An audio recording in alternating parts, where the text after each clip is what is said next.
Durante el día, el tiempo durante el cual el sol da luz a la tierra. De día en día, sin certeza o continuidad. Hoy en este día astronómico, el día que comienza al mediodía y termina al mediodía.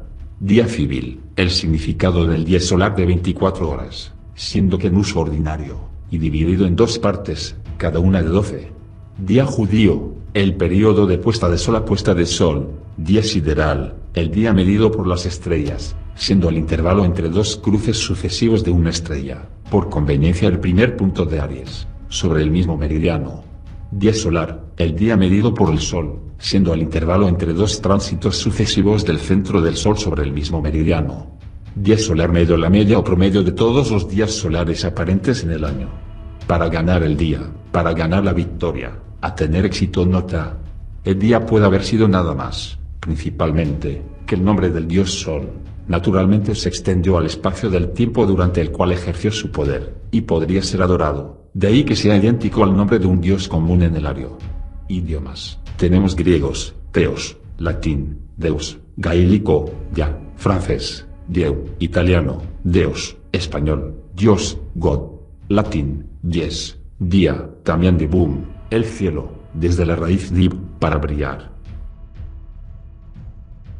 Ya, es un término que bajo formas modificadas deus, theos, zeus, dios, dio, dieu, jove, los indoeuropeos lo aplican al Señor Supremo del cielo y tierra. La luz del sol es considerada por ellos como el símbolo de Dios. Subdios significa en pleno día, o bajo Dios. Las razas celticas consideran la luz del sol como el signo de la majestuosa presencia de Dios, llamada el día por el mismo nombre por el que diseñaron al mismo ese supremo día. El nombre de día, Dei, y el nombre de Dios, God, son iguales en gaélico e irlandés. En latín, que es primo del gaélico, los nombres de Dios y de día difieren muy poco. Dies, día; Deus, Dios. El señor Brujas deriva satisfactoriamente el nombre de Júpiter de Deus Pater, pero luego observa que se llamaba Dies Piter, no porque fuera Deus o Deus Pater, Dios el Padre, porque antiguamente Dios no significaba solo un Dios, pero también día, de donde dio y subdió, y ese dies, día, significó también Dios, para comparar las etimologías, no las comúnmente recibidas, de Deus, Eui, Divus, Dives, Dius, Dies, Dis. Parece que los nombres de Dies y Dius fueron originalmente sinónimo, y que el nombre de Dios era denominado desde el día, o el sol. Por lo tanto, hay una larga lista de palabras que nuestros loros cristianos parlan, de las cuales nunca han soñado, o han pensado más en la forma y significado que un loro, y que han sido adoptados y naturalizado, sin ser nunca traducidos. No necesito mencionar el amén, y aleluya, hosanna, gloria, santificación, santidad o el significado derivado del cual un caballo no es más ignorante que un cristiano, pero en nuestras palabras Dios y el sol son realmente una en hebreo, la otra una vieja palabra corta. Ambas significan lo mismo, pero ambas igualmente adoptadas sin ser investigadas, y naturalizadas sin ser entendidas. Dios, Godoga, siendo el nombre nunca traducido en el antiguo sabaísmo, o adoración estelar de la constelación del carnero, o cordero de Dios, como te he explicado, el Rama, el grande, el elevado, ese es el primero de los signos del Zodíaco, que es por metonimia del sol, en ese signo Aries, el carnero o cordero de Dios, cuyo nombre astronómico, sí, es la raíz de Jesús, el Cordero de Dios, como las palabras en inglés, sun, sol, y day, día, se encuentran en los primeros primitivos, no de un idioma en particular, sino de lo más antiguo y universal jamás pronunciado por el hombre. Sun, pronunciado zan, zon, son y fun, es decir, con cada vocal y cada modo de pronunciar la inicial, que la lengua podía abarcar como gad, hid, hed. Yosiguf, era, como esa palabra, el nombre común ammoniano, para el sol. Mientras que aquellos que consideraron el año como el comienzo en el equinoccio vernal, cuando el sol cruza la línea del ecuador y aparece en el signo del cordero, cuyo antiguo nombre ammoniano era Gad, que se ha convertido en la palabra inglesa, God, Dios.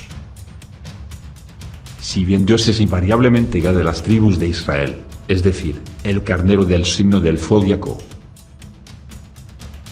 era este poderoso orbe solar, el rey del día, quien realizó su viaje ganado al sur, Él regresó a principios de primavera para desterrar los escalofriantes vientos de la temporada fría, a expulsar de la tierra las heladas picantes y las nieves heladas de la penumbra del invierno, y vertir, en lugar de eso, sus rayos geniales y vivificantes para despertar las flores, invocar vegetación, y finalmente madurar la cosecha de oro.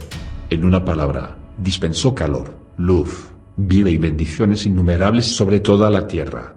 Qué fácil, qué natural. Entonces, fue para el salvaje sin tutor para concluir que la morada o el espíritu del sol era el jefe de los dioses, a quien todas las deidades inferiores, las que presidían las estrellas, se inclinaban en humilde lealtad, reconociendo a su superior su derecho para gobernar sobre el universo sin límites. El sol, siendo así la gran rueda central de todo poder reconocido, es decir, el tabernáculo o la morada del Dios supremo y omnipotente, se convirtió en el principal objeto de admiración y adoración, el eje central que agrupaba sus más profundas aspiraciones devocionales, las deidades subordinadas de los planetas que ocupan un segundo lugar en sus devotas contemplaciones y levantamientos venerativos. La adoración de estos seres imaginarios, incluidos los gobernantes y dominantes Dios de todos, con su tabernáculo lanzado al sol abrasador, ahora se denomina idolatría, y puede considerarse como la segunda fase o forma de esta especie de culto. Por lo tanto podemos señalarlo como una circunstancia notable, que todos los sistemas principales de religión existente, así como la mayoría de los que han fallecido, exhiben marcas muy fuertes de este culto solar antiguo, y es más especialmente notable, que tanto el judaísmo y el cristianismo, con todas sus exaltadas pretensiones de un origen sobrenatural, debe ser, como parecen ser, profundamente teñido con este saberano antiguo o culto solar. Huellas distintivas de la misma son observables en toda la nomenclatura religiosa del cristianismo. De hecho, impregna todo el sistema. Esta declaración se confirma por el hecho de que casi todos los epítetos divinos, casi cada nombre aplicado a la deidad en las escrituras cristianas, incluyendo aquellos dirigidos a Jesucristo, y también casi todos los términos teológicos tanto en el Antiguo como en el Nuevo Testamento, son rastreables a la antigua adoración solar, es decir, las palabras, cuando remontados a sus raíces, o forma original, se encuentran que han sido títulos solares. Presentaremos algunas muestras a modo de prueba. El título divino Señor, en el Nuevo Testamento, se traduce del griego Kuros, que es el nombre persa para el sol, God, dioses de Gad, un nombre amoniano para el sol, Jehová, por traducción y declinación, se convierte en Júpiter, que, según para Macrobio, es el sol mismo. La deidad es del latín Deus, que es atribuible a las muertes, un día, un periodo de tiempo, medido por el sol. Jesús es de Yesu y es, con la terminación en latín nosotros, huese, que significa el gran fuego del sol, y Cristo se deriva de Cris, un término caldeo para el sol, y así sucesivamente de otros títulos divinos. Y frases completas de textos revelan el mismo origen solar idólatra. ¿Por qué es Jesús Cristo llamado el sol de justicia? Deletreado S-U-N. Vamos, debe notarse, como se supone que este texto, citado de Malachi, aplica a él. ¿Y por qué es el término luz, tan frecuentemente usado y preferido a lo largo de las escrituras cristianas, para denotar la condición espiritual del hombre? Porque son naciones, cuyas mentes son cultivadas y almacenadas con conocimiento, se dice que son iluminadas. Ciertamente, para nuestra visión externa, están opacadas como los bárbaros más groseramente ignorantes. Pero son llamados iluminados cuando se avanza en conocimiento. Simplemente porque todo el conocimiento se suponía que debía ser impartido por el Dios del Sol a través de sus rayos de luz descendentes. De ahí la luz y conocimiento ahora son términos sinónimos. David dice, el Señor es mi luz y mi salvación, Salmos 27. 1. Los antiguos paganos solían decir del sol. Isaías dice, el Señor será para ti una luz eterna. Exactamente una entretenida concepción antigua tal como la del sol, al que su aplicación es más evidentemente apropiada. Habacuc dice, su brillo era como la luz. Aplique este lenguaje al sol, y su significado se vuelve sorprendentemente significativo. Se dice que Cristo es una luz para iluminar a los gentiles, la luz verdadera, la luz del mundo, y sin embargo, no podemos descubrir que aquellos que han abrazado sus doctrinas, y por lo tanto toman posesión de esta luz verdadera arroja más luz sobre un camino tortuoso, viajó en la oscuridad de la noche, que el fariseo judío más vil o infiel. El lector cristiano contestará, estas frases son meras figuras del discurso. Para estar seguros de que lo son, lo admitimos. Pero luego su derivación y el origen no son menos obvios, y, cuando se analizan escrupulosamente revelan rastros remotos de la idolatría oriental, y, además, demuestran claramente que el cristianismo es de extracción pagana con respecto a sus habilitaciones verbales o vestuario externo, así como la deriva principal y el alcance de sus doctrinas y enseñanzas, como se muestra en otra parte.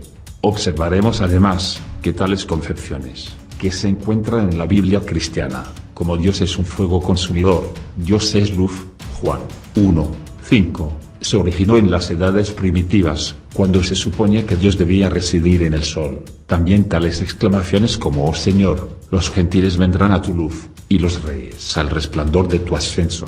Las palabras luz, brillo, y levantamiento se aplican con una fuerza sorprendente al sol, y fueron utilizadas por los antiguos persas en tal relación, mientras que, por una parte, es difícil descubrir algún sentido o adecuación aplicándolos al menos la palabra ascendente al Ser Supremo, porque se le representa como ocupando los cielos más altos, por lo que no puede haber un punto más alto al que elevarse. También podríamos preguntarnos, ¿por qué Día del Señor y Domingo se usan términos sinónimos?